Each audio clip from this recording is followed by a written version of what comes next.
काम इस तरह हुआ कि अमीना को पता नहीं चला। अगर कुछ देखो तो फौरन खबर दो। ओमर, हेलो सुमैया साहिबा। मैं मैरी हूँ, मिलकर खुशी हुई। बस मेरी एक बात सुन ले, मैं ज़ैनब से बहुत मोहब्बत करता हूँ। मैं कह दूंगी।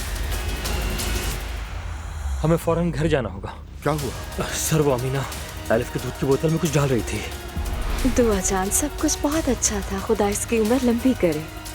फिर मिलते हैं। खुशामदीद अब्दुल्ला सर। जल्दी यहाँ आइए। तुम्हारी हिम्मत कैसे हुई मेरी छोटी सी बच्ची को नींद की दवा देने? सर आप बताओ मुझे। सर मेरी मार बात तो दूंगा मैं तुम्हें। सर प्लीज रुक जाए। इसे छोड़ना मत। चलो हम चलते हैं यहाँ से। इसे मुझे खबरदार दूर रहिए मुझसे। अब्दुल्ला साहब आप पे भरोसा करके गलती की मैंने। बच्ची मर भी सकती थी, आप इसकी हिफाजत नहीं कर सके। मैं अपनी बेटी को लेने आया हूँ, उसकी कस्टडी मेरे पास है। मुश्किल पैदा मत कीजिए प्लीज। अच्छी तरह गोद में ले लो अपनी बेटी को, ये तुम्हारा आखिरी मिलना होगा। तुम्हारी मदद चाहिए।